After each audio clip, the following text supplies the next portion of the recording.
Manifestation. Maraming salamat po. A'udhu billahi minasyaitanir rajim. Bismillahirrahmanirrahim. Alhamdulillah rabbil alamin.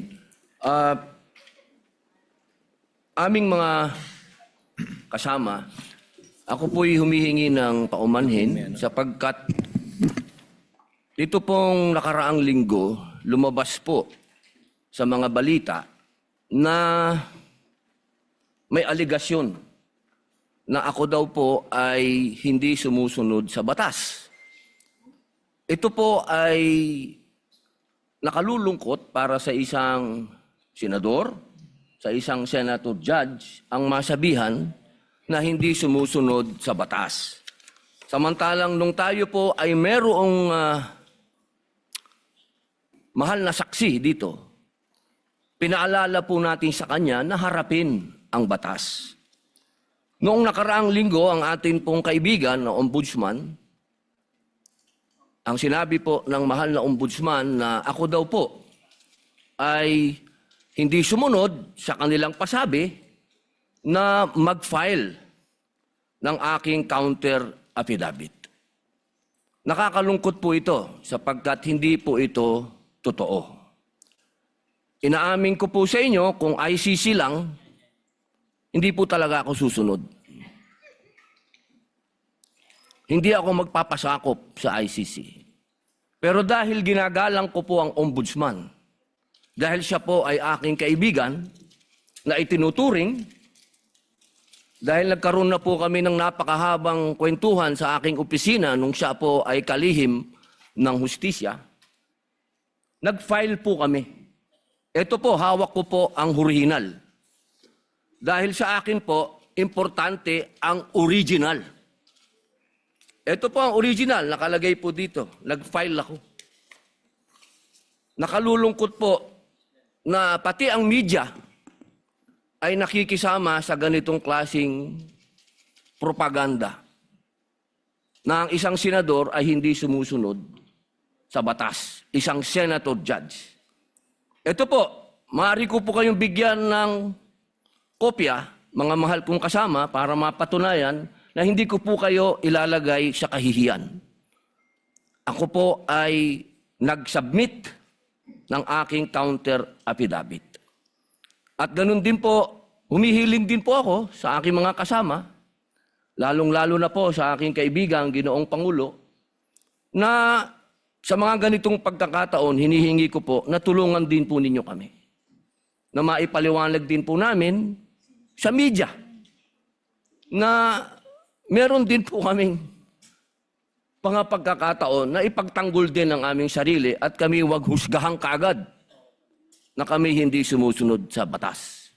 Yun lamang po, Ginoong Pangulo at tagapangulong hukom. Maraming salamat. Senators Erwin Tulfo, Senator Judge Alan Cayetano, thereafter Senator Judge Tito Soto are recognized. What is your pleasure, Senator Judge Erwin Tulfo? Mr. Presiding Officer, Senate President, ladies and gentlemen. This impeachment court was established to try the Vice President of the Republic. Ang punto ko po rito, kasi napapansin ko po ilang araw na nagagamit po natin ang impeachment court, ang oras po ng impeachment court sa pagpapaliwanag. Naintindihan ko po ang posisyon ng aking kaibigan, si Senador Robin Padilla, yung kanya pong frustrations. Pero gusto ko lang po sana ipaalala sa ating presiding officer, sa ating pong Senate President, at matanong ano po ba ang ating ginagamit na rules ngayon? Pwede po ba yung mga problema po labas sa impeachment court na ito o labas sa kaso ng Vice President ay dadalhin natin dito? Di po ba ang korte na ito na itatag para po sana kay Vice President at kay Vice President lamang? Mga ebidensya, mga testimonya, mga pahayag patungkol lamang po sana sa impeachment ng Vice President. Kasi dito pong mga nagdaang araw, Mr. Presiding Officer, Senate President, mga kasama, napansin ko po na nagagamit ang oras po ng impeachment court sa pagtatanggol po ng mga nakaraang araw ng sarili, ng ilan sa mga kasamahan natin, sa mga akusasyon. This is not the right forum and the right venue and not the right time to explain your situation. Kung gusto po ninyong mag-eksplika ng inyong mga saloobin, problema, maaari naman po ninyong gawin yan sa labas po ng oras ng impeachment court. Maaari pong sa press conference, nandyan naman po ang Senate media. Anytime po, nandoon sila sa Senate briefing room, press briefing room. Maaari din po sa Facebook o sa YouTube magpaliwanag.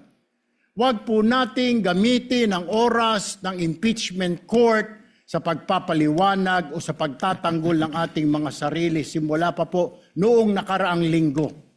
Because the time we waste here to defend ourselves, defend what we believe or what have you, is an injustice to the Vice President.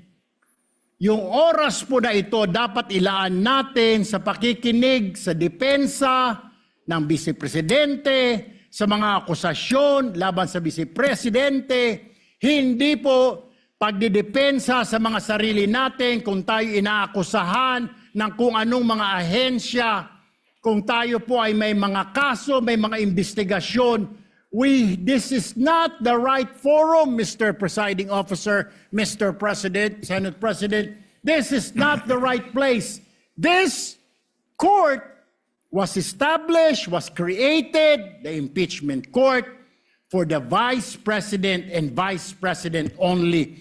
This should be her time. This should be her forum, not our forum here, na ilabas natin ang saloobin natin, mga sagot natin sa mga akusasyon, mga kaso laban sa atin. And this is not also the time, Mr. President, Mr. Presiding Officer, na hanapin yung mga kasama nating nawawala, nakakulong, dapat po doon sa Senado natin, sa sesyon natin, and not here in this court, Mr. Presiding Officer, Mr. Senate President. Kaya pakiusap ko lamang po, sana, sa ating mahal na presiding officer and Senate President, let us follow the rules. May rules ho tayo. Kung hindi naman ho patungkol sa Vice President na sasabihin natin, hindi naman po patungkol sa depensa o prosekusyon ng Vice Presidente natin, then wag na ho natin payagan na magsalita pa po dito because nasasayang. Because every minute, every hour that we waste away from the defense or from the prosecution of the case of the Vice President, it is injustice.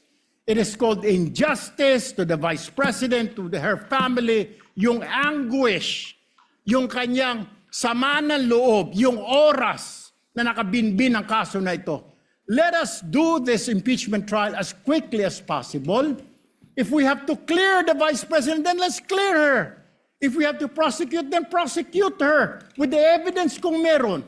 Not waste our time kung ano-anong sinasabi natin dito to protect ourselves, to defend ourselves. This is not the right forum, Mr. Presiding Officer. Kindly wind up, Mr. Senator Senate Judge President. Erwin Tulfo. This is not the right forum for us to defend ourselves. Bring it somewhere else. Bring it to the press. Bring it to the social media, but not here. Thank you, Mr. President. The remarks of the gentleman are noted.